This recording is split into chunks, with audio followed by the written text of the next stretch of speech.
Counting का countdown शुरू। 11 नगर निगम का होगा फैसला। पहले चरण की मतगणना कल। राजनीतिक दलों में बड़ी हलचल।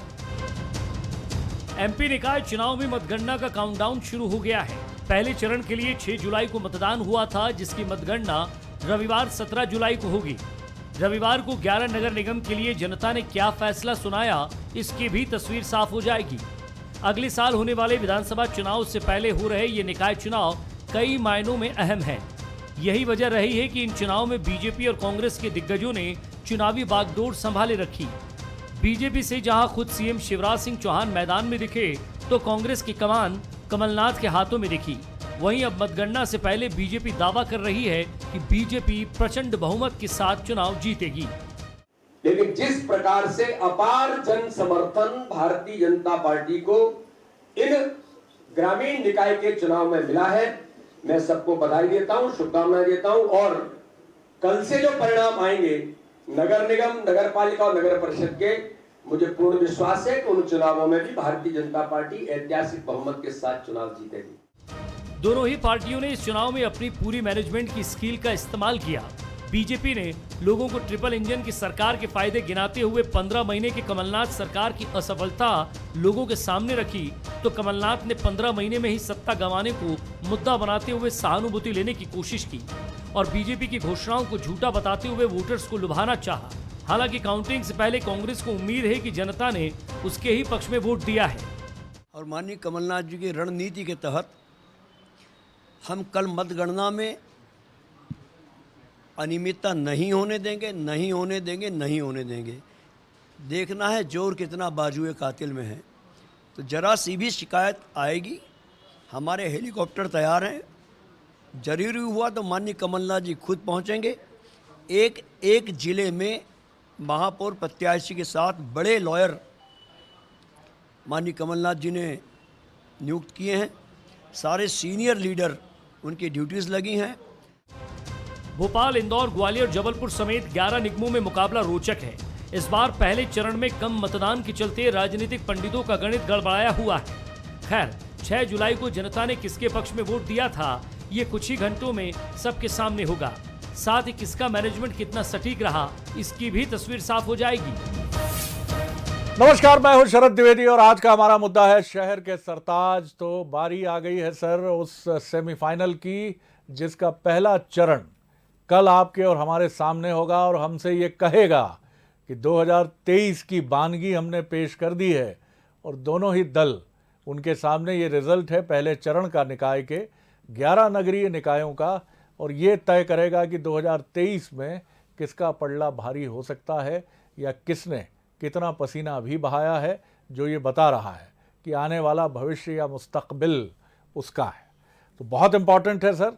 तो संडे आप अपनी तमाम मसरूफियत के बीच में, अपनी तमाम व्यस्तता के बीच में, मनोरंजन के सरंजामों के बीच में जब भी वक्त मिले तो हम लोगों को देख लीजिए। हालांकि कुछ लोग कहते हैं कि हम लोग कुछ ऐसी प्रजाति से हैं जो नामुराद प्रजाति है। एंकर्स की मैं बात कर रहा हूँ, क्षमा सहित तमाम एंकर्स से, क्योंकि जो भी है बुरा जो देखन मैं चला, मुझसे बुरा न कोई। तो थोड़ा बहुत वक्त निकाल कर टेलीविज़न पर आइए, देखिए कि क्या कुछ घट रहा है, क्योंकि ये बहुत ज़रूरी है। ये आपको आपके मध्य प्रदेश के शहरों के जो होने वाले हैं जनप्रतिनिधि, उनके बारे में आपको बताएगा। और बंसल न्यूज़ की अगले कुछ पलों तक ये बराबर कोशिश होगी कि हम उसकी एक झलक एक दिन पहले कोशिश करें। हम उसकी, हम नजूमी नहीं हैं, ज्योतिषी नहीं हैं, हम भविष्यवक्ता नहीं हैं कि हम ये बता देंगे कि ये होगा। लेकिन सबसे अच्छा कम्युनिकेशन वही है, एक विदेशी विश्लेषक ने कहा है, सबसे अच्छा कम्युनिकेशन वो है जिसमें जो बात कही नहीं गई है वही समझ ली जाए। क्या बात है सर, कमाल है, कितनी सुंदर बात है। इसीलिए माँ जब ये हमसे कहती है कि खाना खा लो, तो हम माँ का चेहरा देखते हैं कि ये खाना देने का भाव भंगिमा क्या है। जो माँ ने नहीं कहा है कि पढ़ नहीं रहे हो, आजकल लेट आते हो, वो हम समझ लें। तो इस दौरान हमारी कोशिश होगी कि हम वो समझने की कोशिश करें जो नहीं कहा गया है। तो बहुत इंपॉर्टेंट है ये लम्हा आपके हमारे सबके लिए। और कल का दिन तो सर बहुत इंपॉर्टेंट है भारतीय जनता पार्टी के लिए, कांग्रेस के लिए। 2 ही राजनीतिक दल हैं मध्य प्रदेश में। हालांकि ओवैसी साहब भी आके गए हैं और केजरीवाल साहब उधर उत्तर प्रदेश की सीमा से लगने वाले इलाके में आके गए हैं। क्यों इधर नहीं आए हैं अभी, ये रहस्य खुलेगा नतीजों के बाद। तो मिलिए उन मेहमानों से जो हमारे साथ हैं। भोपाल स्टूडियो में मेरे साथ है संदीप पौराणिक जी, वरिष्ठ पत्रकार, राजनीतिक विश्लेषक, बहुत स्वागत है। अजय सिंह जी यादव जी हैं, उपाध्यक्ष कांग्रेस के मीडिया विभाग के, उनका मैं बहुत स्वागत करता हूं। और साथ ही हैं डॉक्टर हितेश वाजपेयी, जो नगरीय निकाय की कमेटी के अहम मेंबरान रहे और नागरिक आपूर्ति निगम के पूर्व चेयरपर्सन रहे। जय नागला जी हैं, वरिष्ठ पत्रकार, जो खंडवा से हमारे साथ हैं, वहाँ की सियासत के पहलुओं पर रोशनी डालेंगे। और चैतन्य भट्ट जी हैं जबलपुर से, महाकौशल की राजनीति के रंग क्या कह रहे हैं इसके बारे में हमें बताएंगे। और प्रहलाद सेन है हमारे साथी ग्वालियर से, वो हमें बताएंगे कि ग्वालियर जो एक बहुत अहम मसला है। तो चलिए सबसे पहले हम समझ लेते हैं एक एक टिप्पणी। जय जी, खंडवा बड़ा अहम रहा है, फिर मैं ग्वालियर चलूंगा। संक्षेप में मुझे जल्दी से बता दीजिए खंडवा का मिजाज क्या कह रहा है सर। और हम सबकी प्रतिष्ठा दांव पर इसलिए है कि जो भी हम कहेंगे वो अगर सच निकल जाएगा तो बल्ले बल्ले है सर, इसलिए बहुत सावधानी से हमें भी बोलना है सर जी। पहले कहा कि हम लोग बाकी ज्योतिषी नहीं है, हम तो बस लोगों से पूछ करके लोगों तक अपनी बात पहुंचाते हैं। दूसरी बात खंडवा की मैं बात करूं, खंडवा निश्चित रूप से बहुत मध्य प्रदेश के महत्वपूर्ण नगर निगमों में है और यहाँ पर जो चुनाव का प्रतिशत में कमी आई है, फिर उसने बहुत सारे समीकरणों को गड़बड़ा दिया है। दूसरा, यदि हम बात करें वोटों के ध्रुवीकरण की, तो वो स्थिति भी खंडवा और बुरहानपुर के लिए बहुत अलग अलग तरीके से वो करती है। मतलब महत्वपूर्ण यह है कि भाजपा यहाँ भी अल्पसंख्यक वोटों के सहारे अपनी जीत की उम्मीद करती है, इसलिए यहाँ पर बहुत सीन अलग है। और मुझे लगता है कि जैसे मैं यदि बुरहानपुर की बात करूं, बुरहानपुर मध्य प्रदेश का ऐसा पहला शायद एकमात्र जिला है या एकमात्र नगर निगम है जहां पे अल्पसंख्यक मतदाताओं की यानी मुस्लिम मतदाताओं की संख्या हिंदू मतदाताओं से कहीं ज्यादा है। मतलब वहां पे शायद 82,000 है, 88,000, क्यों भी, मतलब लगभग 51% के आसपास। तो वहां पे डिसाइसिव है, वहां पर बीजेपी उनको दरकिनार करके अपनी राजनीति नहीं कर सकती। तो वहां पर ओवैसी भाजपा को नुकसान पहुंचाएंगे कि कांग्रेस को, ये बड़ा अजीब सा समीकरण है। खंडवा में भी इसी तरह की स्थिति है। तो मुझे लगता है कि खंडवा बुरहानपुर बहुत अलग है और इसको अभी आंकना बहुत मुश्किल है, कठिन हो गया है सबके लिए। बिल्कुल आपने ठीक कहा, लेकिन उत्तर प्रदेश का एक मॉडल भी हमने देखा है जहां अल्पसंख्यक वोटों का कुछ इस तरह से विकलन, आकलन, समायोजन, बैंक की भाषा है सर, हिंदी में मुझे भी थोड़ी, अंग्रेजी में मुझे भी कठिनाई होगी। विकलन, आकलन के लिए तो मैं बता सकता हूं आपको, समायोजन के लिए भी एडजस्टमेंट बता सकता हूं, लेकिन विकलन कठिन होगा। इसलिए इसको इसी रूप में समझें कि जो विकलन, आकलन, समायोजन उत्तर प्रदेश में भारतीय जनता पार्टी ने अल्पसंख्यक मतों का किया, ओवैसी साहब की मदद से हो गया या तमाम चीज़ें थी, या अब अल्पसंख्यक भी ये मान रहे हैं कि बीजेपी एक विकल्प तो देखा ही जाए बीजेपी को, जो भी है। लेकिन अगर वही गणित यहाँ फॉलो होता है तो बुरहानपुर में भी बीजेपी की बल्ले बल्ले हो सकती है, होगी कि नहीं ये नतीजे बताएंगे। लेकिन मुकाबला टफ है जय जी, खंडवा बुरहानपुर, फिंगर क्रॉस करके चलें, अभी कह नहीं सकते कि इनके लिए बिल्कुल क्लियर कट है। नहीं, बिल्कुल ठीक है, बिल्कुल। चलिए तो एक साफ मैसेज है, मुकाबला टफ है। 2 नगर निगमों की बात करें, इसको गांठ बांध लीजिए सर कि यहाँ मुकाबला नजदीकी और क्लोज फाइट होगी, तो मतों की जीत हार का प्रतिशत आपको काफी नजदीकी दिखेगा और दोनों तरफ से दावे प्रति दावे हैं। और सबसे महत्वपूर्ण है खंडवा पर निगाह रखिएगा। बुरहानपुर, मुझे लगता है कि बुरहानपुर का अगर आप मेरे अपने विश्लेषण की बात करें तो मैं वहाँ पता नहीं क्यों बीजेपी को एज देना चाहूँगा, लेकिन खंडवा मैं कहूँगा कि खंडवा क्योंकि काफ़ी महत्वपूर्ण है और कई कारणों से महत्वपूर्ण है। मैं सीधे चलूँगा प्रहलाद की तरफ। प्रहलाद, बहुत पसीना बहाया होगा सिंधिया जी ने, नरेंद्र सिंह तोमर जी ने, मुख्यमंत्री भी आए। इस समय ग्वालियर चंबल मध्य प्रदेश की राजनीति का, भारतीय जनता पार्टी की राजनीति का गढ़ है। डॉक्टर नरोत्तम मिश्रा, जयभान सिंह पवैया जी, कई मंत्री हैं कद्दावर जो वहाँ से आते हैं, राज्य मंत्री भी हैं। किस तरह आप देखते हैं ग्वालियर की जो लड़ाई है वो कितनी महत्वपूर्ण है, और क्या आप भी ये कह रहे हैं कि ग्वालियर में बहुत टफ फाइट है, या आप तस्वीर क्लियर है कि इधर पल्ला झुक सकता है? जी प्रहलाद। बिल्कुल सरद जी, यहाँ पर अगर बात करें तो दिग्गज नेताओं ने चुनाव प्रचार की कमान संभाली थी। खुद केंद्रीय मंत्री ज्योतिरादित्य सिंधिया इसके अलावा गृह मंत्री डॉक्टर नरोत्तम मिश्रा, केंद्रीय मंत्री नरेंद्र सिंह तोमर, मुख्यमंत्री शिवराज सिंह चौहान, ये वो चेहरे थे जहां आकर प्रचार किया और जनता को ये मैसेज देने की कोशिश की है कि अगर महापौर ग्वालियर में बीजेपी का बनता है तो विकास की झड़ी लगेगी। लेकिन जो वोटिंग प्रतिशत कम हुआ है उससे टेंशन बीजेपी की भी बढ़ी हुई है। हालांकि कांग्रेस भी ये नहीं कह सकती कि वो इस मुकाबले को नज़दीकी से जीत रही है या बड़े अंतर से जीत रही है। तो दोनों जगह समीकरण गड़बड़ हैं। और कांग्रेस में अगर बात करें तो अंदर खाने जो पक रहा था, कुछ नेताओं में समंजस नहीं था, काफ़ी हद तक कमलनाथ ने डैमेज कंट्रोल करने की कोशिश की। तीसरी खास बात यह है कि आम आदमी पार्टी भी लोगों की जुबान पर रही, चर्चा का विषय रही। तो ये देखना दिलचस्प होगा क्या मुकाबला त्रिकोणीय रहा है, क्योंकि वोटर जिस तरह से निकला ये नहीं कहा जा सकता कि ये बीजेपी का वोटर था या कांग्रेस का था या किसी अन्य दल या बीएसपी की बात कर ले।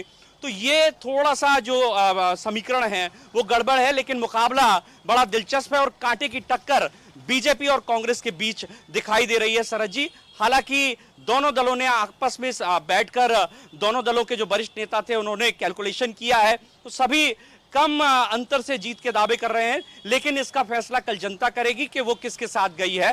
तो मुकाबला दोनों दलों के लिए, मैं तो कहूंगा कि आम आदमी पार्टी जरूर दस्तक देगी, कुछ मत लेकर जरूर आएगी और यहाँ अपनी उपस्थिति दर्ज कराएगी। शरद जी, इंपॉर्टेंट बात, आपकी पूरे विश्लेषण में मैं एक ही निष्कर्ष निकाल पा रहा हूं कि आम आदमी पार्टी और ग्वालियर चंबल वो रीजन है जहां बहुजन समाज पार्टी ने भी तीसरी शक्ति के लिए हुंकार भरी थी एक समय, और समाजवादी पार्टी ने भी हुंकार भरी थी। और क्या अब ये आप है तो ये भी पता चलेगा। और ग्वालियर क्या इसके लिए एक आइडियल प्लेस है? दिल्ली से बाकी जगहों की तुलना में मध्य प्रदेश के दिल्ली और ग्वालियर की दूरी कम है और काफ़ी हद तक आप कह सकते हैं चीज़ें मिलती जुलती हैं।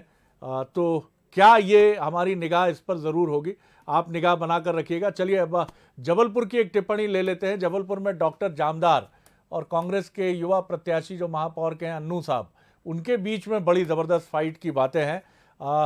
अब तक सर हम जो समझ पाए हैं ग्वालियर कांटे की लड़ाई है, उधर खंडवा कांटे की लड़ाई है। अब आप हमें ये समझाइए कि क्या हम देख सकते हैं नज़ारा जबलपुर का, क्या वहाँ भी संघ के काफ़ी सपोर्ट के साथ मैदान में उतरे जामदार साहब की राह आसान नज़र नहीं आ रही है? जी भट्ट साहब। जी देखिए, ये जो जबलपुर का चुनाव हो रहा है ये एक युवा और बुजुर्ग के बीच में है। जामदार साहब की उम्र 65-60 के आसपास है। वैसे तो भारतीय जनता पार्टी ने तय किया था कि हम 60 साल से ऊपर वालों को टिकट नहीं देंगे, लेकिन चूंकि सीएम साहब की पसंद थे जामदार और आरएसएस से उनका बहुत पुराना संपर्क है, उनका परिवार भी आरएसएस से जुड़ा है और बहुत से सामाजिक कार्यों में भी वो लगे रहते हैं, तो इसलिए उनको ये टिकट दी गई। देखिए, पिछली बार जो चुनाव हुआ था उसमें 84,000 वोटों से भारतीय जनता पार्टी की जीत हुई थी। तो आप ये समझ लीजिए कि 84,000 वोटों का जो गड्ढा है वो पहले अन्नू को पूरा करना पड़ेगा और उसके बाद जीतने के लिए 10 से 15,000 या 5,000 या 7,000 एक्स्ट्रा वोट लेना पड़ेंगे। इसका मतलब कम से कम 90 से 1 लाख के आसपास वोट अगर भारतीय कांग्रेस की झोली में जाते हैं तो जीत संभव हो सकती है। लेकिन इसके साथ साथ हमको ये भी देखना पड़ेगा कि पिछले लंबे अरसे तक भारतीय जनता पार्टी की सरकार नगर निगम में रही है जबलपुर की, और पिछले कुछ दिनों पहले 3 इंच की बारिश में जो जबलपुर का हाल हुआ है, ऐसा कहा जाता है कि जबलपुर ताल तलैयों का शहर है, 52 ताल तलैया थे। उस दिन इस बारिश ने तय सिद्ध कर दिया कि हाँ, ये शहर जो है 52 ताल तलैयों का है, पूरा शहर तालाब में तब्दील हो गया था। तो वो एक जो मुद्दा उठा था उस समय, उससे मुझे लगता है कि भारतीय जनता पार्टी को नुकसान हो सकता है। दूसरी बात, स्मार्ट सिटी के नाम पर जिस तरह से लूट मार मची हुई है और किस तरह के उल्टे सीधे काम चल रहे हैं, कोई देखने वाला नहीं है उसको, उसका भी एक जो प्रभाव है वो भारतीय जनता पार्टी को दिक्कत दे सकता है। लेकिन जो भारतीय जनता पार्टी के आकलन करता है उनका ये कहना है कि जो 84,000 का एक गड्ढा है वो बहुत महत्वपूर्ण है। दूसरी बात यह है कि आरएसएस के जो पूरी ताकत है वो डॉक्टर जामदार के साथ है। तीसरी बात यह है कि पिछली बार भी एक महाराष्ट्रियन को टिकट दी गई थी, स्वाति गोडबोले जी को, इस बार भी महाराष्ट्रियन को सीट वो दे दी गई है, टिकट दी गई। तो एक महाराष्ट्रियन समाज जो है वो उनके साथ है। इसके अलावा डॉक्टर स्लावी है, दवा विक्रेता हैं, ये तमाम लोग जो हैं डॉक्टर जामदार के साथ हैं। वहीं दूसरी तरफ कांग्रेस के आकलनकर्ताओं का कहना ये है कि अब चूंकि जनता भट्ट साहब, आप किसका पल्ला भारी मान रहे हैं? जी देखिए, नहीं देखिए, मैं आपको एक आकलन बता रहा हूँ कि पल्ला भारी है ये तो कोई नहीं जानता है, ये तो मतदाता ने किसको वोट दिया ये तो वो भी नहीं बताता है कि मैंने किसको वोट दिया। लेकिन जैसी चर्चा यहाँ पर चल रही है, चलिए किसी से भी अगर बात करते हैं तो उनका कहना ये है कि हम अन्नू को हमने वोट दिया है, तो हो सकता है कि, लेकिन वो जो एक 84,000 की एक बहुत लंबी हार हुई थी पिछली बार, उसको भी मतलब कवर करना कठिन हो जाता है। जी जी जी, चलिए मैं एक जोखिम उठा रहा हूं कि वहां बीजेपी का एज है और जीत हार का अंतर जो भी हो, इधर या इधर, एज में बता रहा हूं बीजेपी का, और जो जीत हार का अंतर है ये 5 से 25,000 के बीच का हो सकता है। गलती हो जाएगी तो साहब क्षमा कर दीजिएगा, और निकल जाएंगे तो कहिएगा गजब का विश्लेषण है, अद्भुत है, वाह करके निकल गए एकदम। यही है सर, हमारे यहाँ इलेक्ट्रॉनिक मीडिया में बड़ी सहूलियत है, ब्रेकिंग निकली और कब गायब हो गई पता ही नहीं चलता है। तो इसी भाव में ग्रहण करिएगा, थोड़ा हल्का फुल्का बोलने के लिए ऐसा हम कह देते हैं सर, क्षमा कीजिएगा। संदीप जी आप बताइए, आप किस तरह देख रहे हैं ये लड़ाई को, और 11 नगर निगमों की ये जो फाइट है इसको आप किस रूप में देख रहे हैं, क्या कहेंगे जल्दी से, फिर मैं दोनों राजनीतिक मेहमानों। शरद जी, मैं एक बड़ी बात ये कहूँगा कि ये जो चुनाव है नगर निगम का, चुनाव भले छोटा हो लेकिन इसके संकेत और संदेश बहुत बड़े रहने वाले हैं। और मुझे जो लग रहा है या जो मेरे तक जानकारियां हैं, 2018 की याद आपको ये चुनाव दिला जाएगा। अरे बड़ी बात कह रहे हैं सर। बड़ा कारण शरद जी ये है कि सीटें चाहे जो जीते लेकिन वोट का अंतर कम रहेगा, ये मेरा आकलन है। और मेरे तक जो सूचना है वो ये बताती हैं कि 2018 की याद के लिए हमें तैयार रहना चाहिए। Close finish. जी चलिए, मनोज सैनी जी हमारे एग्जीक्यूटिव एडिटर और चुनाव में जमकर पसीना बहाने वाले, चप्पा चप्पा मध्य प्रदेश का छानने वाले हमारे साथ हैं। मनोज जल्दी से मुझे बता दीजिए भोपाल का सूरत हाल, और जहां जहां आप गए हैं वहां संदीप जी की बात से कितने सहमत है? वो कह रहे हैं 2018 की झलक, यानी बहुत नजदीक, नो वन कैन से, कई जगह ऐसे मुकाबले दिखेंगे। बीजेपी हो सकता है कई जगह ऐसी क्लोज फिनिश में, क्योंकि वो अंतिम समय की प्लेयर मानी जाती है, लेकिन क्लोज लड़ाई, क्लोज फाइट, क्या कहेंगे? बिल्कुल ठीक कह रहे हैं मेरे ख्याल से संदीप जी, लेकिन मैंने बड़ी नज़दीक से करीब 10 ऐसी महापौर की टिकट है, प्रत्याशी है, जहां तक हम पहुंचे हैं जिन चुनावों में, तो उसको देखकर ये जरूर कहा जा सकता है कि कांग्रेस ने इस बार टिकट देने में कोई कसर नहीं छोड़ी। एक एक व्यक्ति को सर्वे के आधार पर टिकट दिया गया। टिकट के बाद चुनाव के परिणाम क्या होंगे, लेकिन यदि हम पिछली दफ़ा को दोहराना चाहेंगे, 16 जो भारतीय जनता पार्टी के पास रहा करती थी, तो ये ज़रूर है कि फील्ड पे जाने के बाद मुझे नहीं लगता है कि ये संख्या इस बार ऐसी होगी। इस संख्या में निश्चित रूप से कुछ कमी आने वाली है, जैसा दिखाई दे रहा था फील्ड पर। कई बार मतदाता कहता कुछ है, करता कुछ है और दिखता कुछ है, तो वो किस तरह का होगा वो अलग मुद्दा है। लेकिन बात हम सबसे पहले भोपाल की ही कर लेते, तो भोपाल में बड़ी टफ फाइट रही, लेकिन निश्चित रूप से जो भारतीय जनता पार्टी कहती रही है कि हमारा गढ़ रहा, तो हमें लगता है कि एन कैन प्रकरण जैसा भी होगा, अंतिम बीजेपी के नज़दीक शायद दिखाई दे सकता है। लेकिन इंदौर में भी बहुत ज़ोरदार फाइट हुई है। इंदौर हम गए हैं, इंदौर हमने देखा है, तो वहाँ पर कांग्रेस ने एक अच्छी फाइट देने का प्रयास किया है। और उसी तरह बुरहानपुर या खंडवा को हम देखते हैं तो खंडवा बीजेपी के लिए मुफीद कही जा सकती है, जिस तरह की स्थितियाँ नज़र आ रही थी। लेकिन बुरहानपुर में स्थितियाँ थोड़ी सी अलग है, वहाँ 50-50 दिखाई देता है। इसी तरह उज्जैन की हम बात करते हैं तो उज्जैन में भी महेश परमार के मैदान में आ जाने से, चूँकि एक लंबा अनुभव उनके पास है चुनाव लड़ने का, और जो भारतीय जनता पार्टी के प्रत्याशी थे मुकेश टटवाल, वो पहली बार एक सामाजिक कार्यकर्ता रहे हैं, लगातार समाज से जुड़े हुए कार्यकर्ता रहे, तो उनके साथ एक अलग तरह का वोटर्स था। लेकिन अंतिम दिनों में भारतीय जनता पार्टी ने काफ़ी मेहनत की, खासकर शिवराज जी वहाँ 2-2, 3-3 बार पहुँचे हैं, तो उसका असर दिखाई देने वाला है। ओवरऑल सतना की हम बात कर लेते हैं तो सतना में भी एक अच्छी फाइट, लेकिन सतना अंतिम दौर में भारतीय जनता पार्टी ठीक करने में सफल रही है। आप ग्वालियर की बात कर रहे थे तो ग्वालियर में हमने देखा, जैसा प्रहलाद कह रहे थे, बहुत ही टफ फाइट है, और हमें लगता है यहाँ अंतिम दौर तक ऐसा दिखाई देता रहेगा कि कोई कभी आगे दिखाई देगा, कोई दूसरी तरफ कोई पीछे जाते दिखाई देगा, तो कम बढ़ होता हुआ दिखाई देगा। ओवरऑल 11 सीटों की जिनकी हम बात कर रहे हैं शरद जी, तो बहुत ही दिलचस्प मुकाबला है। करीब 11 में से 7 से 8 सीटें ऐसी है जो भारतीय जनता पार्टी ये कह सकती है कि शायद हम एक अच्छे रूप में उस रिजल्ट को ला पाएंगे, लेकिन बहुत ही ज़ोरदार फाइट दिखाई देने वाली है। और अंतिम दौर तक ये चलता रहेगा कि आखिर कौन जीतेगा कौन हारेगा। पर 16 इस बार भारतीय जनता पार्टी के कब्जे में होगी ऐसा लगता है।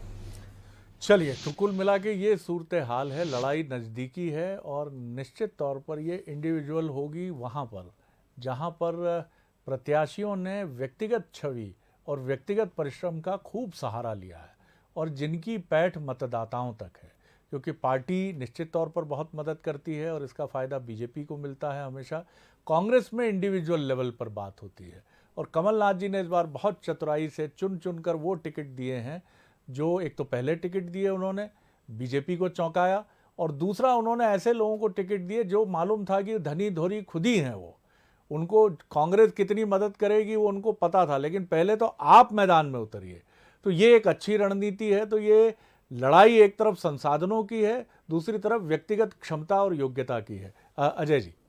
देखिए शरद जी, मध्य प्रदेश के नगरीय निकाय चुनावों में कांग्रेस पार्टी आज इस बात के लिए निश्चिंत है कि हम जनता के बीच में अपनी बात पहुंचाने में सफल हुए हैं और पूरी मजबूती से जनता का हमें समर्थन मिला है। अगर जैसे अभी हम तमाम वरिष्ठ पत्रकारों की भी बात को माने, मैं कांग्रेस पार्टी की भी बात ना मानूं, तब भी आज जब हम 16-0 पे खड़े थे, आज हर जगह दिख रहा है कि कुछ भी हो सकता है जी, करीब करीब 50-50। तो 50-50 का आंकड़ा में जब हम 16-0 से हारे थे और आज कोई भी इस बात को नहीं कह पा रहा है कि कांग्रेस मैदान से बाहर है, तो ये कमलनाथ जी के नेतृत्व में कांग्रेस की सफलता है। मैं ग्वालियर से शुरू करूं, जहां ग्वालियर में पिछली बार हम 95,000 मतों से हारे। उस समय सिंधिया जी भी कांग्रेस में थे। सिंधिया जी के जाने के बाद आज कांग्रेस पार्टी ग्वालियर में जीतने की स्थिति में है। केवल हमारे 12 नगर निगम पार्षद थे, 55 पार्षद भारतीय जनता पार्टी के थे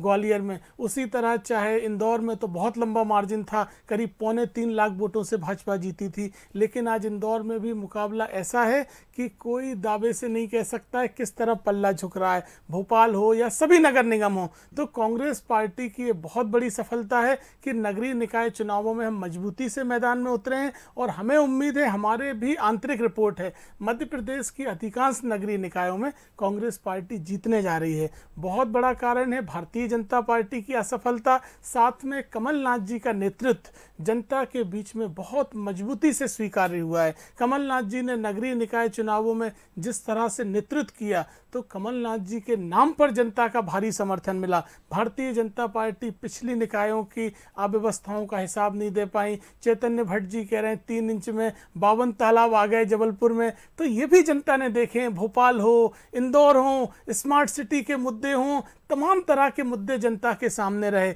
और दूसरी तरफ कांग्रेस ने एक बहुत बेहतर विकल्प, बेहतर उम्मीदवार, सभी जगह मजबूत से मजबूत उम्मीदवार हमारे मैदान में थे, उसका भी फायदा मिला। भोपाल राजधानी में हमारी पूर्व महापौर उम्मीदवार थी, आपकी पार्षद की हारी हुई उम्मीदवार, तो ये तमाम चीजें जनता के बीच में संदेश देखी गई हैं। जी अजय जी, आपकी इस बात से इत्तेफाक रखा जा सकता है कि आपने बहुत मेहनत से चुनाव लड़ा है, कमलनाथ जी ने और पूरी टीम ने, और इस चुनाव को आपने निर्विवाद बनाने की कोशिश की है। बड़े नेताओं की मैं बात करूं, कोई गुटबाजी का स्वर नहीं। भोपाल से जो अक्सर कहीं पकड़ाई में आ जाता था कि अब क्या मुख्यमंत्री जी से आपसे पूछ कर मिले, हाँ बिल्कुल ठीक है, मिलना चाहिए आपको, दैट इज़ ट्रू, वो ठीक है। या फिर कहीं अरुण जी कह रहे हैं कि संवाद और बढ़ना चाहिए, अजय सिंह कह रहे हैं मैं भी सहमत हूँ जो अरुण भाई ने बात कही है, ये सब आपने पीछे कर दिया। डॉक्टर वाजपेयी। देखिए शरद जी, पहली चीज़ तो ये है कि आपने बहुत अच्छे से सभी लोगों से मुलाकात कराई, तो हमारा तो एक फीडबैक का काम जो मुझे दिया गया है, एक बहुत बड़ा फीडबैक का काम, आप सब जो अलग अलग अंचल से मूर्धन्य पत्रकार हैं उनका फीडबैक हमारे लिए काम आता है। रिज़ल्ट कुछ भी हो वो अपन देखेंगे। जैसे कि मान लो रिज़ल्ट की बात करें तो मैं इनको 3 कैटेगरी में देखता हूँ शरद जी। हमारा मानना ये है कि हम 16 की 16 नगर निगम में पुनर्स्थापित होंगे। एक कैटेगरी की वो नगर निगम है शरद जी जो लोकसभा के इक्विवेलेंट, जिसमें इलेक्टोरेट है, मतदाताओं की संख्या है, वहाँ पर आप मान के चलिए 50,000 प्लस के मार्जिन से हम लोगों को वो सीटें मेयर की मिलना चाहिए जी। बी ग्रेड की वो श्रेणी की है जो 2 लाख से लेकर इन ए ग्रेड की श्रेणी के बीच की मतदाता संख्या के जो नगर निगम हैं, वहाँ पे मेरा अनुमान जो है 15,000 से लेकर 50,000 के बीच मार्जिन रहना चाहिए। 15, 16, 17, 20, 22, 30, 29 इस श्रेणी की हम नगर निगम मानते हैं। तीसरी जैसे जो छोटी है, सतना है, सिंगरौली है, जो 2 लाख के आसपास की है, उज्जैन है। तो ये नगर निगम वो नगर निगम है जिसमें मेरा मानना है कि मार्जिन 15 से डेफिनेटली कम रहेगा। और छिंदवाड़ा हो गया, सिंगरौली हो गया, ये जो नगर निगम है स्वाभाविक है कम मतदाताओं वाली है। तो ऐसे मोटा मोटा यदि हम देखें तो 3 ग्रेड में हमारे मार्जिन रहने वाले हैं। अब हम विधानसभा चुनाव से या बाकी चुनाव से अलग इसको ऐसे पाते हैं शरद जी कि यहाँ पर हर वार्ड में हर मतदाता 2 वोट डालता है, हर जगह एक ही वोट गिरता है। तो एक परसेप्शन जो है उस फिर भी बहुत हद तक समझ में आता है शहर का क्या है। लेकिन जब 2 वोट डलते हैं शरद जी, तो 1 वोट एक दल को जाता है, 1 वोट दूसरे दल को जाता है अमूमन। और उसके बाद क्या होता है कि बहुत कम वोट ऐसे होते हैं, मतलब इन वोट की संख्या ज़्यादा होती है जो एक दल को जाने की, ऐसा देखा जाता है। तो इसमें वार्ड से क्या काउंटिंग निकल के आती है वो भी एक अपना रोल अदा करती है। इसलिए जो ये बार बार आना है कि स्पष्टता नहीं है, तो स्पष्टता आकलनकर्ताओं को नहीं है शरद जी, मतदाताओं को बहुत स्पष्ट है। जैसे कि मैं आपके पैनल के सबसे कठिन चुनाव विश्लेषक को लेता हूँ, माननीय भट्ट साहब को। भट्ट साहब ने अपनी पूरी कहानी में मैं समझ गया कि वो हमसे बहुत अपेक्षाएं रखते हैं, ये मैं समझ गया पूरी बात। लेकिन एक बात, मैं यदि उनसे 15 मिनट बात करूंगा ना भट्ट साहब से, तो मैं उनको इस बात का भी विश्वास दिला दूंगा कि उनकी अपेक्षाओं को भारतीय जनता पार्टी ही पूरा कर सकती है। ये बात मैं बहुत स्पष्टता से और ईमानदारी से और दिल से कहना चाहता हूँ। तो जैसे ही हम बात करेंगे कि भाई नगर में समस्याएं हैं, सीवेज ड्रेनेज की समस्याएं हैं, इतनी बारिश में दिक्कतें होती हैं, यहाँ से लेकर यूरोप तक होती हैं, लेकिन हम उम्मीद किससे कर सकते हैं?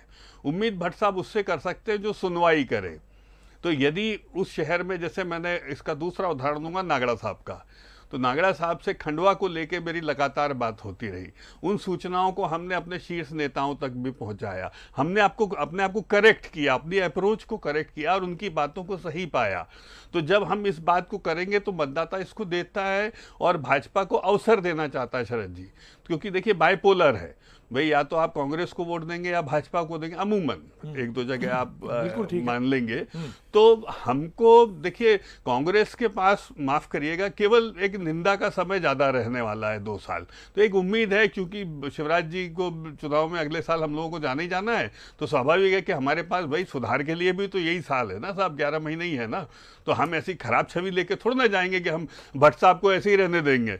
हम चाहेंगे 10 साल में भट्ट साहब का ये व्यू पॉइंट बदलना चाहिए कि नहीं, हाँ चुनौतियाँ थी, ये 52 जगह सीवेज ड्रेनेज की प्रॉब्लम थी, और हाँ जबलपुर की ये समस्याएं दूर हुई हैं। और मैं जो कह रहा हूँ भट्ट साहब कि आज भी रानीताल से आप मेडिकल की तरफ चले जाओ, दमोह नाका चले जाओ, सिविक सेंटर चले जाओ या मदन महल चले जाओ, तो जो सुधार शहर में आया है, भट्ट साहब माफ़ करिएगा, आया तो भारतीय जनता पार्टी के कार्यकाल में ही है।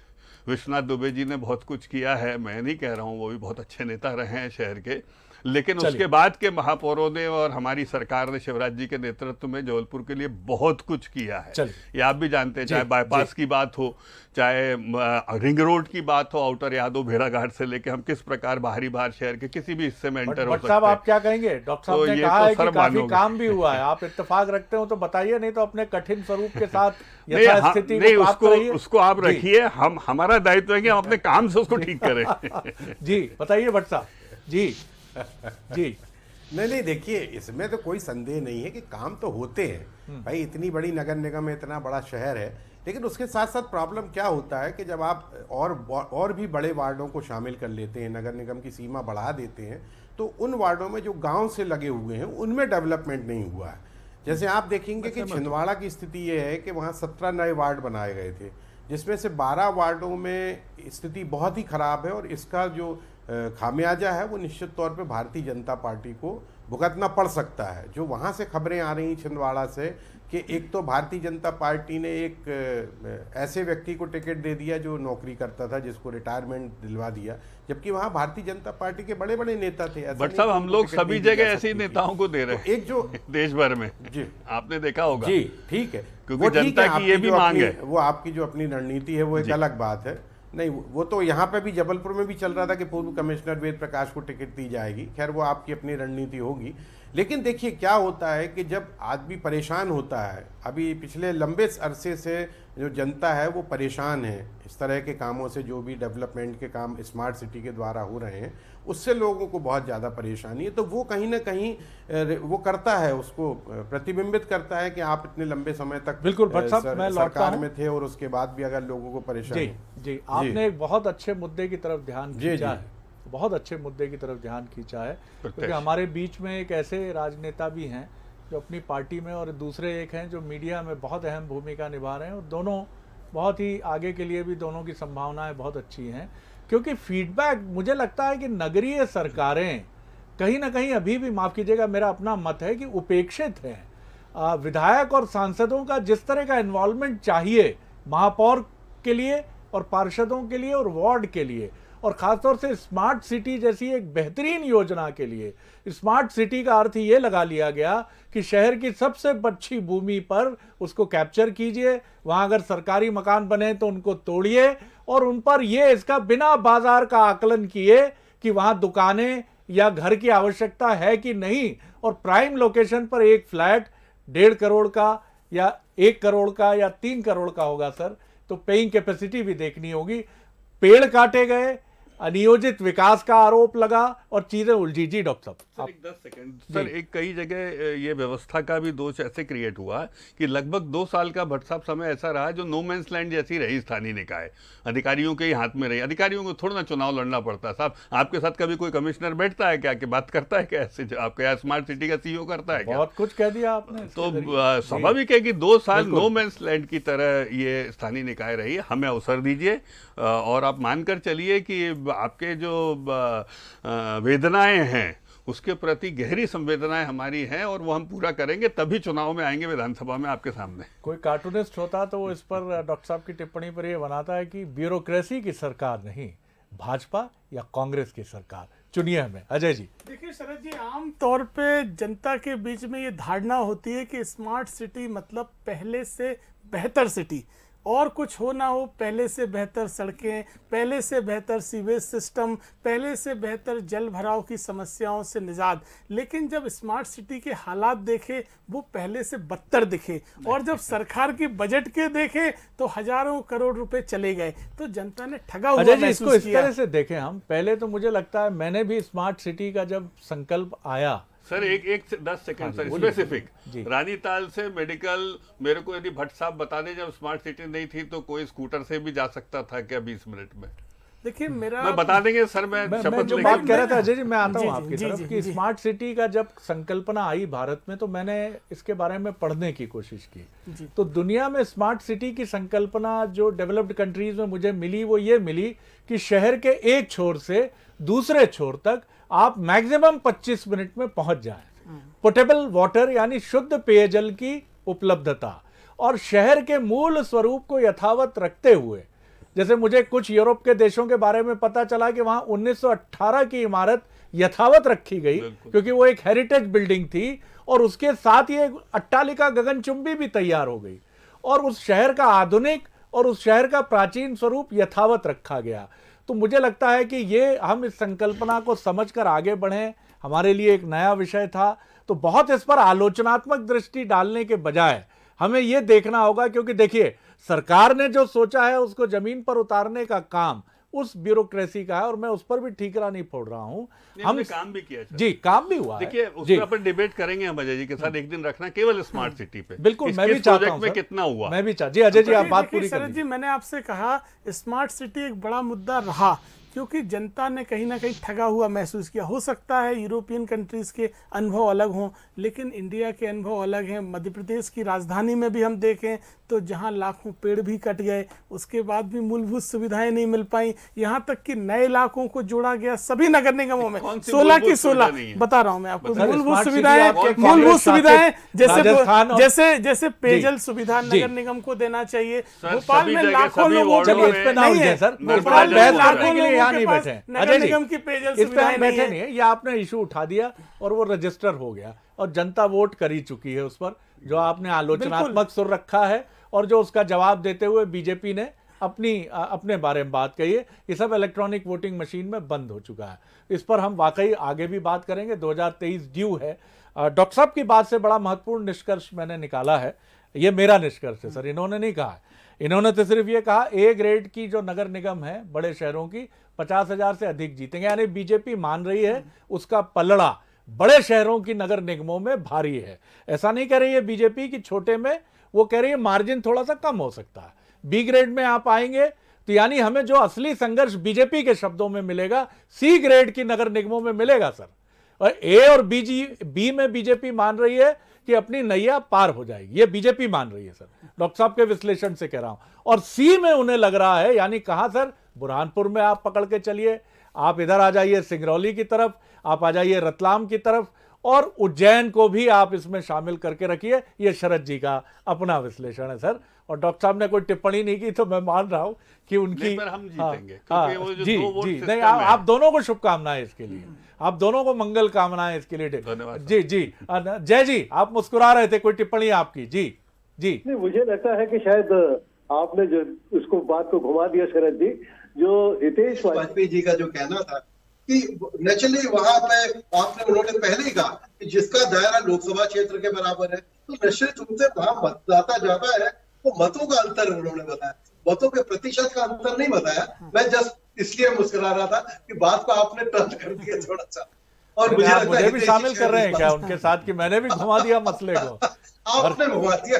अरे सर, मैं आपके लिए खुला छोड़ रहा हूं सर, भोला भाला एंकर, आप ऐसे ना उलझाइए सर। 10 सेकंड है जय जी, बस मैं जो कहना चाहता हूं मैं आपको बताना चाहूंगा जय जी, ये जो लोकसभा साइज की है, इसमें लोकसभा पैटर्न पर वोटिंग होगी। हमारी पार्टी के पक्ष में क्लियर मैंडेट हमको मिलेगा, ये मेरा मंतव्य है। और जैसे छोटा होता है तो विधानसभा या और छोटी इकाइयां हैं तो स्वाभाविक है कि जैसा आप बाकी जगह जिक्र करते हैं, जितनी साइज कॉन्स्टिट्यूंसी की छोटी होगी संघर्ष बढ़ता है। जी अजय जी, ये बिल्कुल सर्वमान्य तथ्य है। मुझे लगता है कि सर यही तो हम कह रहे थे जय जी।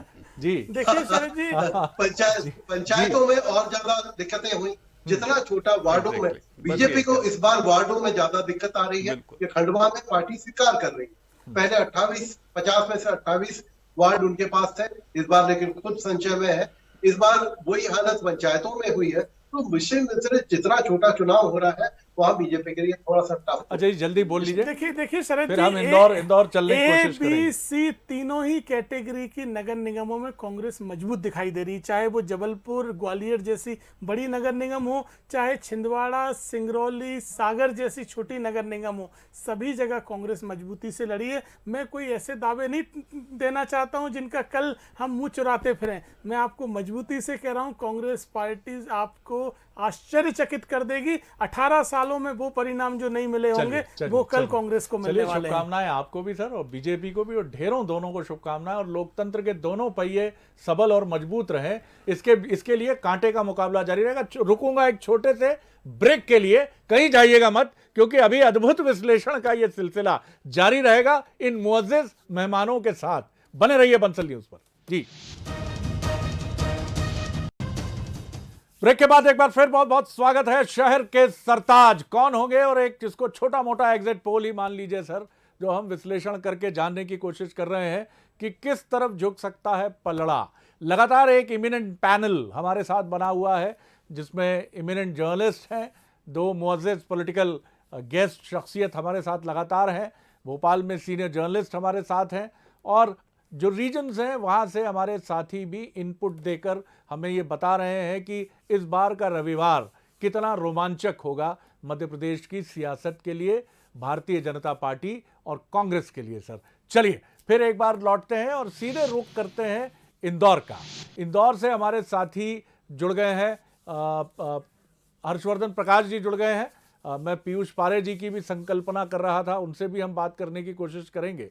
हर्षवर्धन जी, मुझे समझाइए ज़रा कि क्या स्थिति बन रही है, सूरत हाल, अगर आप इंदौर की बात करें, और अगर थोड़ा जोखिम उठाकर, जैसे मैं जोखिम उठा रहा हूं सर आज, और अगर ढूंढेंगे लोग कल मुझे, अगर इधर उधर हुआ कुछ गड़बड़ तो ढूंढेंगे, तो ढूंढने दीजिए सर। जोखिम जब आप प्रेडिक्शन करते हैं तो जोखिम में तो आते ही हैं।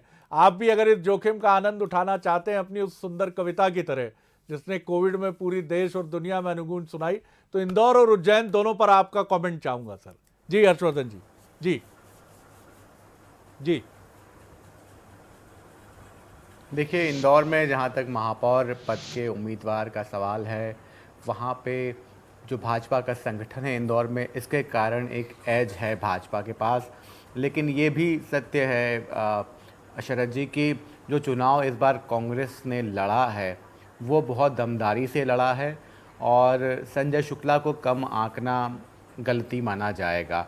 ये मेरा मानना है कि अगर भाजपा का उम्मीदवार जीतता भी है कल, तो जो उसका जीत का मार्जिन है वो इतना ज़्यादा नहीं रहेगा जितना ज़्यादा उम्मीद की जाती है इंदौर में। दूसरा, जहाँ तक सवाल उज्जैन का है, उज्जैन में महेश परमार ने अच्छी टक्कर दी है भाजपा के उम्मीदवार को, विधायक भी वो हैं तराना से।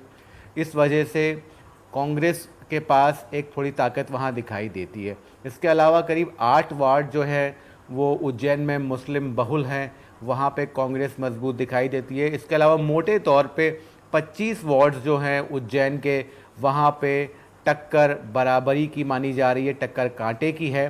तो कांग्रेस को इंदौर और उज्जैन में इतना हल्के में लेना ठीक नहीं होगा, हालांकि गढ़ ये भाजपा के हैं। बहुत इम्पॉर्टेंट बात सर आप कह रहे हैं और मैं आपकी तरफ आऊँ संदीप जी, तो मुझे समझाइए, क्या ये 2018 में कमलनाथ जी के नेतृत्व में कांग्रेस की सरकार बनने का एक बहुत बड़ा फ़ायदा कांग्रेस को मिला है कि कांग्रेस न सिर्फ मध्य प्रदेश की राजनीतिक ज़मीन पर फिर कमर कस के खड़ी हुई है, बल्कि निकाय चुनाव में जहां खुद बीजेपी ने खूब प्रचारित किया कमलनाथ जी के उस स्टेटमेंट को कि ये छोटे चुनाव होते हैं और हमारा अधिक इंटरेस्ट लोकसभा और विधानसभा चुनाव में होता है, उसके बाद कांग्रेस हर जगह मजबूती से टक्कर देने की स्थिति में है। तो ये जो 14 महीने की सरकार थी और 15 साल का सूखा 18 में टूटा था, उसकी वजह से कांग्रेस फिर मध्य प्रदेश में खड़ी होती हुई तो दिख रही है। जी शरद जी, हम 2018 की याद करें तो कमलनाथ के आने के बाद या अध्यक्ष बनने के बाद कांग्रेस में गुटबाजी लगभग खत्म हो गई थी। सत्ता में आने के बाद उसका लाभ उन्हें 18 के चुनाव में मिला कि सारा नेतृत्व कमलनाथ के हाथ में था। सरकार बनी तो फिर गुटबाजी दिखी और सरकार गिर गई। अब कमलनाथ के नेतृत्व में हमने देखा है नगरीय निकाय चुनाव में गुटबाजी कहीं नहीं दिखी, कार्यकर्ता ने पूरी ताकत से चुनाव लड़ा। एक पक्ष तो ये कांग्रेस का है, दूसरा जैसा हम और सभी लोग देख रहे हैं कि जो 2 साल ब्यूरोक्रेसी के हाथ में रही नगर पालिका नगर निगम, उसका बड़ा असर है शरद जी। सरकार राज्य की अलग चीज होती है, जो नगर की सरकार होती है वो नगर की सरकार किसी नेता के हाथ में नहीं थी, वो नगर की सरकार ब्यूरोक्रेसी के हाथ में थी। और उसने कहते हैं ना, घोड़े को या बैलगाड़ी को जैसे हाँकना चाहा वैसे हाँका, और इसका नुकसान अगर कहीं कुछ दिखेगा या जो मैं कह रहा हूं क्लोज फाइट होगी, उसका बड़ा कारण वो है कि ब्यूरोक्रेसी के हाथ में कमान रही। बहुत इंपॉर्टेंट पॉइंट है। अगर इस समय कांग्रेस सत्ता में होती तो ये चुनौती उसके लिए भी होती, क्योंकि जो भी ये डीड्स हैं जो निचले स्तर पर होती हैं, कहीं ना कहीं उसकी एक बात ये समझ में तो आती है। और या लेकिन आपने बड़ी इंपॉर्टेंट बात कही कि सत्ता में आते ही गुटबाजी का रोग फिर घेर लेता है क्या कांग्रेस को? शरद जी, कई बार ऐसा लगता है सत्ता में हिस्सेदारी कांग्रेस के लोग बड़े पैमाने पर चाहते हैं, और आने वाले समय अगर कांग्रेस नगर निगम में थोड़ा सा बढ़त लेती है तो फिर आपको गुटबाजी दिखेगी। तो लेकिन हमने बीते 15 साल में ये भी देखा है कि विपक्ष में भी खासी गुटबाजी का रोग कांग्रेस में रहा है। जिसे कमलनाथ जी ने खत्म किया तो सत्ता में तो आ गए, लेकिन उसके बाद कुछ गुटबाजी ने ऐसा निगला कि फिर सत्ता में रह नहीं पाए और पीछे निकल गए। मनोज, एक छोटा कमेंट आपका, फिर मैं पॉलिटिकल गेस्ट की तरफ आऊँगा। मुझे ये बताइए, आप काफ़ी घूमे हैं मध्य प्रदेश में, आप भी मुझसे, आपने भी हमसे चर्चा में ये बात आपने कही है कि कांग्रेस को आपने हर जगह पाया है। इस बार वो मुकाबले में बने रहने के लिए कड़ा संघर्ष करती हुई नजर आई है।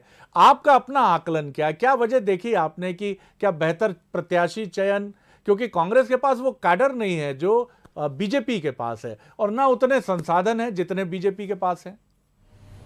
देखिए, बड़े नज़दीक से जब टिकटों का वितरण हो रहा था उस दौर से लेकर और वर्तमान के चुनाव तक देखा है मैंने दोनों ही दलों को। जहाँ तक बात करें टिकट वितरण को लेकर, तो भारतीय जनता पार्टी शायद वो टिकट नहीं दे पाई जो देना चाहती थी। उसकी वजह रही कि हर एक विधायक का एक अपना दबाव प्रभाव दिखाई दिया, और अंत में वही हुआ कि जिस विधायक ने ये कहा उसको जिम्मेदारी बहुत इंपॉर्टेंट बात कह रहे हैं मनोज आप जी। जिस जिम्मेदारी सौंप दी गई उससे कहा गया कि ठीक है आप अपने प्रत्याशी को जिता लेंगे, उन्होंने कहा जिता लेंगे, लेकिन अंत जो फील्ड पर दिखाई दिया भारतीय जनता पार्टी हमेशा कार्यकर्ताओं से चुनाव जीतती है और बीजेपी के अंदर ये चर्चा भी होती है कि यदि कार्यकर्ता घर में बैठ जाए तो बड़ी मुश्किल हो जाती। तो इस बार जो कम वोट प्रतिशत हुआ है उसकी एक वजह ये भी है, बीएलओ को जिम्मेदार ठहराना वो अलग मुद्दा है, लेकिन जो कार्यकर्ता घर में बैठ गया, फील्ड पर दिखाई नहीं दिया, इसका असर शायद इसीलिए आज हम इतनी बात कर पा रहे हैं। और कांग्रेस ने उसी बात में बढ़त ली कि एक तो अपने प्रत्याशी का चयन ठीक किया, ठीक है कांग्रेस ने यदि विधायकों को टिकट दिए उस पर सवाल उठे। पहले भी हमने देखा कि इंदौर में मालिनी गौड़ विधायक होते हुए भारतीय जनता पार्टी से चुनाव लड़ी थी। तो ऐसा नहीं है कि बीजेपी ने पहले नहीं किया, बीजेपी कांग्रेस दोनों में होता रहा, लेकिन कांग्रेस ने इसलिए विधायकों को टिकट दिए कि एक तो वो साम दाम दंडभेद राजनीति में जो चलता है वो उसको कर पाएंगे, कांग्रेस के पास धन उतना नहीं था, वो शायद उसका इस्तेमाल भी कर पाएंगे। तो बहुत ही सोच समझ कर टिकट दिया गया, इसीलिए स्थितियां नजर आ रही। लेकिन सबसे महत्वपूर्ण जो बात है वो यही है कि विधायकों को जिम्मेदारी सौंप दी गई, जिन कार्यकर्ताओं को टिकट मिलना चाहिए था वो मिल नहीं पाए और इसीलिए वार्डों की स्थिति भी वही दिखाई दे रही है कई जगह। लेकिन मनोज, यहाँ बीजेपी को बहुत ऑब्जेक्टिव होना होगा। अगर नैरो मार्जिन से भी जीत होती है तो क्या उन नेताओं की जवाबदेही नहीं तय हो जानी चाहिए जिन्होंने बहुत बढ़ चढ़कर ये दावे किए थे कि बहुत कंफर्टेबल जीत होगी? बिल्कुल बिल्कुल होगी और हमें लग रहा है ये चुनाव इसीलिए शरद जी बहुत कुछ एक नई तस्वीर लिखने वाले हैं। वो किसी के लिए भी हो सकते हैं, वो विधायक के लिए हो सकते हैं, वरिष्ठ नेताओं के लिए हो सकते हैं, क्योंकि 2023 की तमाम तरह की चीज़ें इससे उजागर होने वाली। वो बीजेपी की भी होगी, कांग्रेस की भी होगी। जीत का दावा जरूर दोनों दल कर रहे हैं, लेकिन इस बार के जो परिणाम आने वाले, जितना मैंने फील्ड में देखा, वो बिल्कुल अलग होने वाले हैं और उसकी तस्वीर के साथ किसी की तकदीर बदलेगी, किसी की तकदीर बनने वाली। मैसेज बहुत साफ है कि दोनों ही पार्टियों को जीत हार की स्थिति में भी जो सबक मिलने वाला है वो अमूल्य है और जिसने उसको सहेज लिया जीत हार के विश्लेषण से परे 2023 में वो चैंपियन हो सकता है। डॉक्टर वाजपेयी, कम वक्त है, एक छोटी छोटी टिप्पणी आप दोनों की। देखिए, मैं सहमत हूँ। ये एक प्रकार का प्री एनेस्थेटिक चेकअप है जिसको बोलते हैं कि जब हम विधानसभा के चुनाव में जाएंगे तो उसके पहले का एक फिटनेस टेस्ट हम मान सकते हैं। और इसके दोनों पिलर है, मैं स्वीकार करता हूं कि चूंकि हम सरकार में हैं तो स्वाभाविक है कि भट्ट साहब के सरकार से जुड़ी अपेक्षाओं के जवाब भी हमें देना है। भले ही जैसा पौराणिक साहब ने कहा है कि 2 साल वहाँ पर नेताओं का कोई वर्चस्व स्थानीय सरकार में नहीं रहा, अधिकारियों के भरोसे रही, लेकिन ये कह के हम निकल नहीं सकते हैं। राजनीति में होता नहीं है शरद जी। बिल्कुल ठीक है। तो हमको प्रशासनिक हमारी चुनौतियां जो छिपी हुई हैं वो भी उजागर होंगी इस 3 इंच के पानी में। तो वो जो निकल कर आएंगी उसको भी हम भली बात ही समझ रहे हैं और उसको हम रिपेयर करेंगे, ये ज़रूर हम आपके सामने कह रहे हैं। दूसरी बात, राजनीतिक चुनौतियों की तरफ आपने इशारा किया है, तो मैं पहले भी एक बात कह चुका हूँ कि सबसे ज़्यादा यदि पॉलिटिकल चुनाव होता है तो वार्ड का होता है। हर वार्ड के चुनाव में आप देखेंगे एक अधिकृत होता है और 3-4 लोग जो होते हैं वो उसी दल से दूसरे लोग खड़े होते हैं। ये जैसे विधानसभा होता है तो और कम हो जाते हैं, लोकसभा में बिल्कुल नहीं होते। जैसे चुनाव बड़ा होता जाता है ये चुनौती खत्म होती जाती है। तो यदि इसका असेसमेंट करना है तो इसका भी सबसे बड़ा कसौटी यही होती है। तो राजनीतिक जो हमारी चुनौतियां हमको समझ में आएंगी उस पर भी हम लोग काम करेंगे। तो दोनों स्कैन्स हमारे सामने रहेंगे जो विधानसभा की तैयारी में हमारी मदद करेंगे। बहुत बढ़िया जी। अजय देखिए शरद जी, जिस तरह से मध्य प्रदेश में नगरीय निकाय और प्रदेश में करीब करीब 18 साल से भाजपा सत्ता में है, उसके बाद भारतीय जनता पार्टी को इस तरह का कोई एज नहीं मिल सकता कि अभी हम ये सुधार लेंगे। अब जनता की नाउम्मीदी का समय आ गया है और जिसका नुकसान नगरीय निकाय में हो रहा है। आज 1 साल बाद मध्य प्रदेश में विधानसभा चुनाव है। जब 2018 में हम 16-0 के साथ सरकार बना के ले गए थे, पिछले 15 सालों में हमारी अधिकतम 3 नगर निगम जीती हैं। उसके बाद भी कांग्रेस पार्टी मजबूती से काम करती रही, 18 का परिणाम देखा।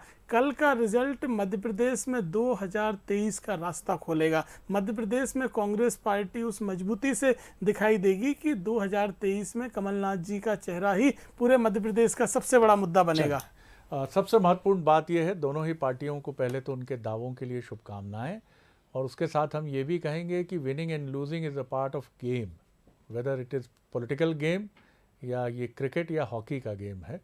आप दोनों को ही अपने मनोबल को सुरक्षित रखना है क्योंकि ये एक लंबी यात्रा है। लेकिन मुझे डॉक्टर वाजपेयी का ये जेस्चर अच्छा लगा क्योंकि मैंने टेलीविज़न की डिबेट्स में, इस चैनल पर भी और दूसरे मंचों पर भी मैंने देखा है कि जब भट्ट साहब की तरह कोई शहर के पानी में डूब जाने की बात करता है तो प्रवक्ता कांग्रेस का हो, बीजेपी का हो, समाजवादी पार्टी का हो, बीएसपी का हो, वो तिलमिलाता भी है और कहता है आपको दिख रहा होगा जी पानी, भट्ट साहब आपको दिख रहा होगा, बहुत विकास किया हमने, माफ़ कीजिएगा, आपको दिखता रहे पानी, हम तो इस पानी में अपनी नौका पार कर जाएंगे। लेकिन इन्होंने उस पानी को चुनौती की तरह लिया है और इन्होंने कहा है, उन्होंने नोट किया है। मुझे लगता है राजनीतिक दल चाहे पक्ष का हो या विपक्ष का हो, उसे इसी फीडबैक के साथ आगे बढ़ना चाहिए। जितनी कड़वी बातें हैं अपने मेंटर्स तक जरूर पहुंचानी चाहिए। उन्हें बताना चाहिए कि राजनीति या जिंदगी सब्ज बाग नहीं है हुजूर, आप इस कड़वी हकीकत से भी रूबरू हो और अकॉर्डिंगली चेंजेस करिए, क्योंकि ये चेंजेस जनता के हित में है और जनता के हित में जो होगा ऑब्वियसली वो पार्टी के हित में होगा। और इसी तरह राजनीति और जनता के बीच का ये संबंध अनइंटरप्टेड, अबाधित रूप से चलता है। डॉक्टर साहब, भट्ट साहब एक लाइनर कुछ कहना चाहते हैं। जी भट्ट साहब बोले सर। जी मैं सिर्फ इतना कहना चाह रहा था शरद जी कि आप हम लोगों को इस भ्रम में मत उलझाइए कि आप बहुत भोले भाले एंकर हैं। आप बहुत बुद्धिमान, बहुत ज्ञानी और बहुत चतुर एंकर हैं और आपके साथ बैठ के हम लोगों को भी बहुत कुछ सीखने का मौका मिलता है। सर ये मेरे लिए बड़ा कमेंट है। चुनाव के एक दिन पहले ये मेरी हड्डी को बड़ा मजबूत करेगा, खासतौर से रीढ़ की हड्डी को।